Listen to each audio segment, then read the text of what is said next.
job, Joe.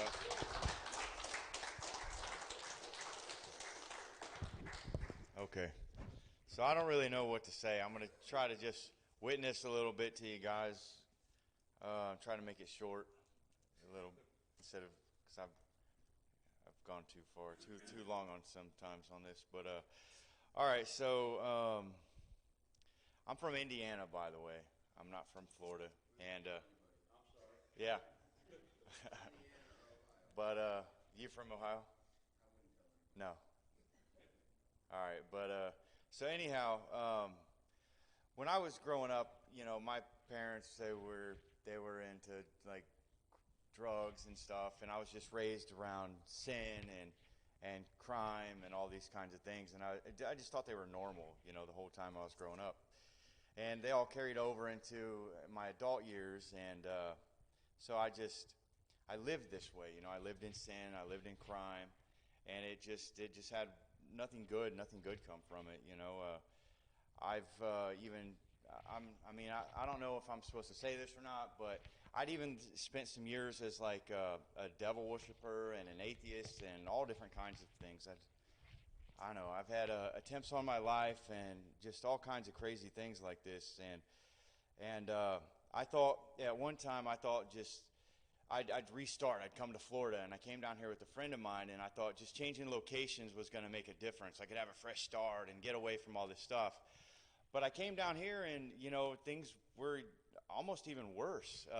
The people I came here with, they all died in like a 17-day span of each other, and all of our things were stolen. And I was stuck in this little town over here, Inglis, for like 2.5 years, just trying to get out of there. I didn't want to give up the rest of my belongings. I was too stubborn, and it all kind of climaxed to this one night that I was walking down the street, and I was carrying like a vinyl plotter and something else. I don't remember what they were, but this girl had tried to steal some stuff from me, and I called Bob White, and I was like, Bob, I need your help. Can you come meet me? And he's like, yeah, I'll be there in 3 minutes.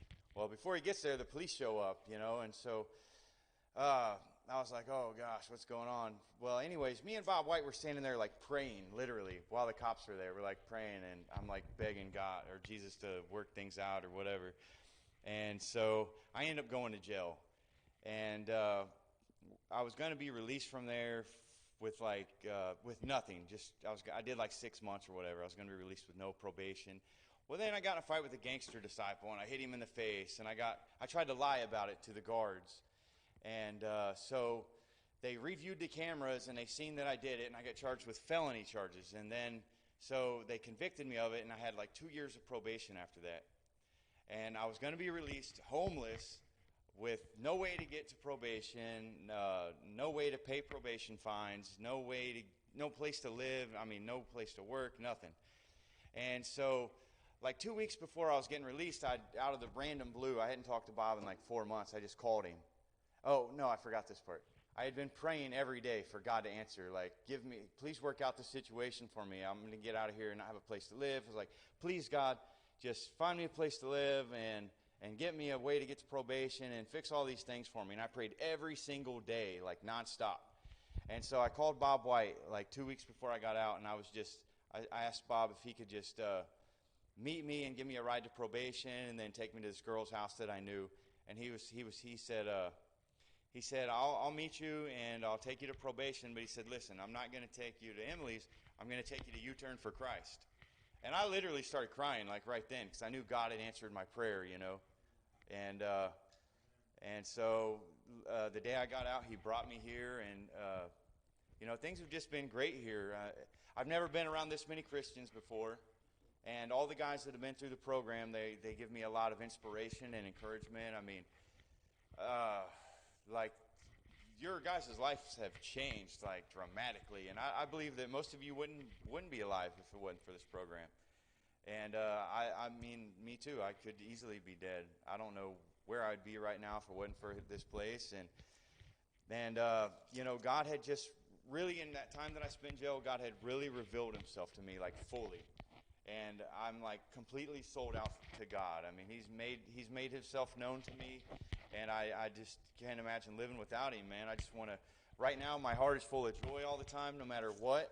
me and Jeremy go work with Pastor Stephen at his sawmill Monday and Friday, and it's like the hardest, most grueling work. But we're so happy to do it. Like every day, we're just so happy. We're just smiles and giggles and just great, you know. And it's like people that don't know God or Jesus, they don't have joy like that. They just don't exist. I mean, they're all unhappy and they're like, "Why are you so smiley?" And you know, just it's crazy.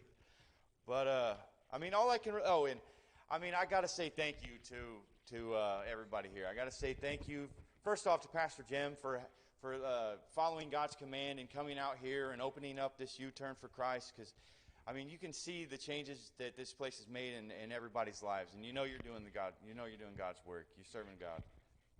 And Johnny, I want to thank you for answering Jesus when he put it on your heart, you know, to come out here and be an overseer, because they was looking so desperately for one. I mean, I've heard you guys talk about it.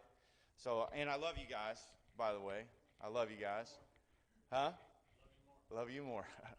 And so I want to, you know, I just want to tell everybody that I love them, you know, all you guys. I love all the guys that are here in the program.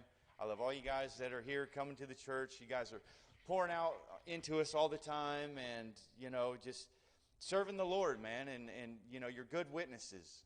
You're good witnesses to the Lord.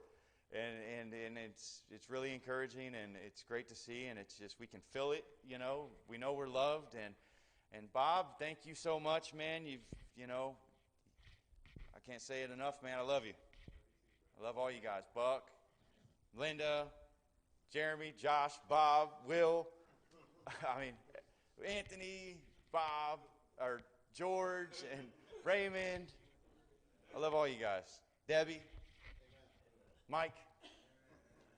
I love all you guys.